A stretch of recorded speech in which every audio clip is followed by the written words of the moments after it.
ولیکن قولوا اسلمنا، لیکن تمہارا مسلمان کہلانے کا حق میں پھر بھی نہیں چھینوں گا.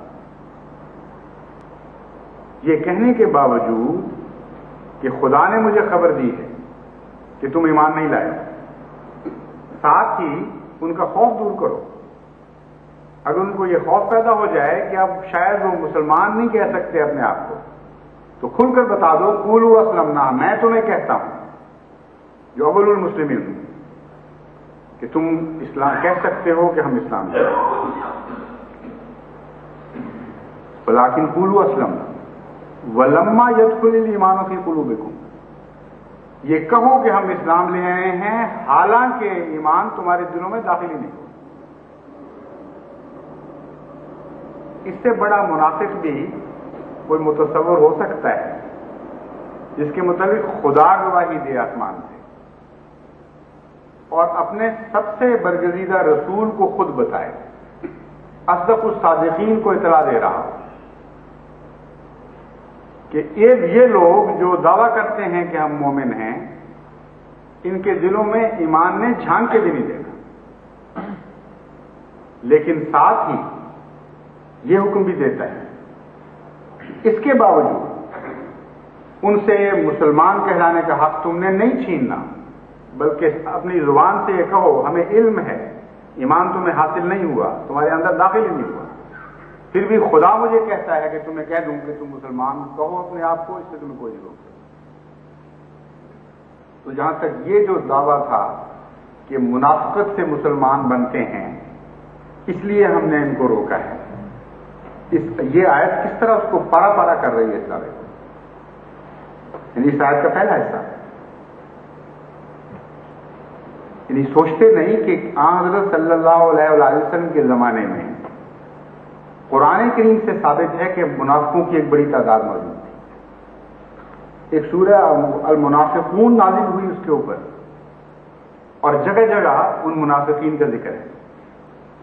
تو آج ان کو پتا چلا ہے کہ منافقین سے کیا سلوک ہونا چاہیے. حضرت صلی اللہ علیہ وسلم کو علم ہی کوئی نہیں تھا جن پر قرآن نازل ہوگا.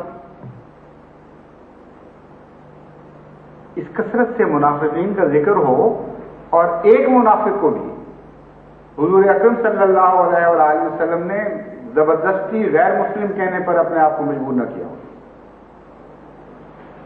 بلکہ رئیس المنافقین وہ جو دل آزاری میں اس حد تک بڑھ گیا کہ حضرت صلی اللہ علیہ وسلم کے متعلق ایک غزوے سے واپسی پر اس نے یہ اعلان کیا کہ جو اس مدینہ اس شہر کا سب سے معزز شخص ہے وہ نعوذ باللہ من ذالک اس شہر کے سب سے ذلیل شخص کو نکال دے گا جب گھر پہنچے گا. اور صحابہ جانتے تھے کہ وہ کیا کہہ رہا ہے. چنانچہ اس قدر ان کے خون میں جوش پیدا ہوا اس انتہائی خوفناک ہتک کے اوپر، اس گستاخی پر، کہ ان کی تلواریں بے نیام ہونے لگی. حضرت صلی اللہ علیہ وسلم نے فرمایا کہ کچھ نہیں کہنا اس کو، روک دیا حکمت. یعنی منافق بھی منافقوں کا سردار اور اتنے خوفناک جرم کا وہ مرتکب ہو گیا ہو کہ دنیا کے سب سے معزز انسان کو دنیا کا سب سے ذلیل انسان کہہ رہا. اور حضرت اقدس محمد مصطفیٰ صلی اللہ علیہ وسلم کا رد عمل اس دل آزاری پر یہ ہے کہ نہ صرف یہ کہ صحابہ کو منع فرمایا، بلکہ جب اس کا بیٹا اپنا جو ایک سچا مسلمان تھا وہ غیرت میں یہ بات برداشت نہیں کر سکا، اس نے اجازت چاہی کہ یا رسول اللہ مجھے اجازت دیں میں اس بات کا سر قلم کرتا ہوں. تو آپ نے فرمایا تمہیں بھی اس بات کی اجازت. شاید اس کے دل میں یہ خیال آیا ہو کہ باقی لوگوں کو اگر اجازت دی تو شاید رسول اللہ صلی اللہ علیہ وسلم کو میرا خیال ہو میرے جذبات کا. یہ بیٹا تو مخلص ہے، اس کے دل کو تکلیف نہ پہنچے کہ کوئی اور اس کے باپ کو قتل کر رہا ہے. کیسا عظیم نمونہ وہ دکھاتا ہے. خود حاضر ہوتا ہے اور کہتا ہے یا رسول اللہ مجھے اجازت ہے. آپ نے فرمایا نہیں. لیکن وہ ایسا تڑپ رہا تھا، ایسا بے قرار تھا کہ جب مدینے میں داخل ہونے کا وقت آیا تو آگے جا کر رستہ روک کے کھڑا ہو گیا اپنے باپ. اس نے کہا خدا کی قسم میں تمہیں نہیں داخل ہونے دوں گا اس شہر میں جب تک یہاں یہ اعلان نہ کرو کہ تم دنیا کے سب سے ذلیل انسان ہو اور محمد مصطفیٰ صلی اللہ علیہ وسلم دنیا کے سب سے معزز انسان. اس نے یہ اعلان کیا اور پھر اس کو مدینے میں داخل ہونے کی اجازت دی. تو جو منافقوں کا سردار تھا وہ مسلسل اپنے آپ کو مسلمان کہتا رہا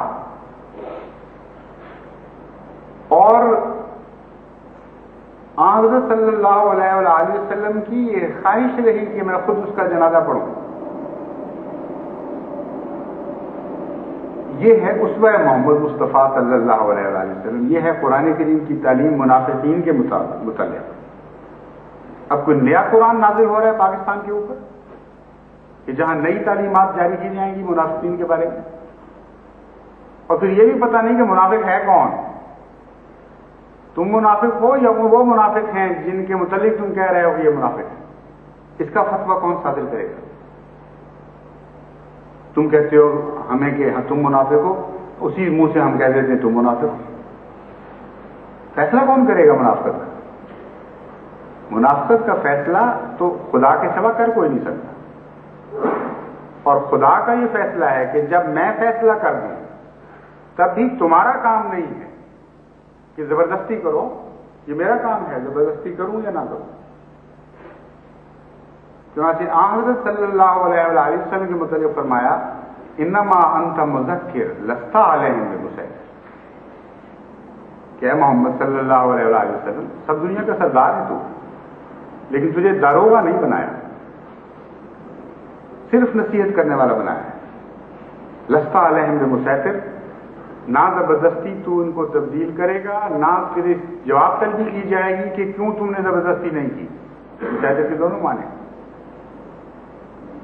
لیکن یہ داروغہ بن گئے اور دنیا کو کہتے ہیں کہ ہم کیسے اجازت دے سکتے ہیں کہ اسلامی ملک میں کہ منافق بس رہے ہوں اور وہ اپنے آپ کو مسلمان بنا رہے ہیں اور دنیا کو دھوکہ دے رہے ہیں.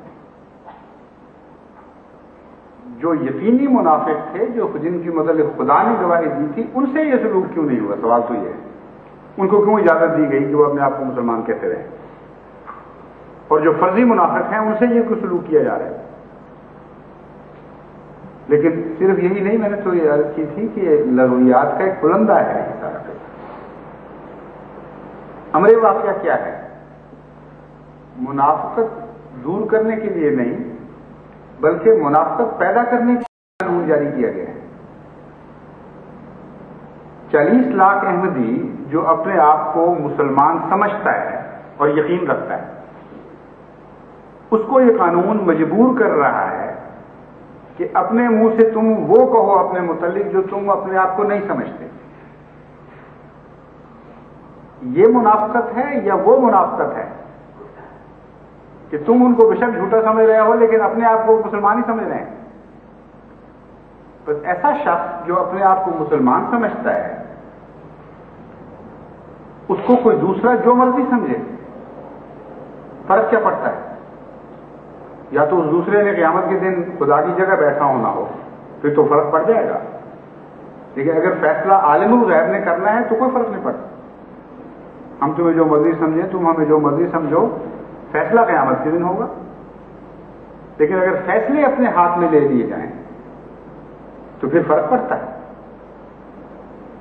اور اس قانون کی اب یہ شکل بن جاتی ہے کہ اگر کوئی احمدی اپنے آپ کو دل کی گہرائیوں کے ساتھ بھی مسلمان سمجھتا ہو, جس کے معنی یہ ہیں کہ توحید باری تعالیٰ کا قائل ہو, فرشتوں کا قائل ہو, حشر نشر کا قائل ہو, حضرت اقدس محمد مصطفیٰ صلی اللہ علیہ وآلہ وسلم کی صداقت کا قائل ہو, اور اس بات کا ان تمام اعمال کا قائل ہو جو اسلام نے فرض فرمائے ہیں, قرآن کریم کی حقانیت کا قائل ہو, اور یہ یقین رکھتا ہو کہ نماز, روزہ, حج, زکوٰۃ یہ سارے فرائض ہیں، ان پر عمل کرنا ضروری ہے۔ ایسے شخص کو یہ قانون کہے گا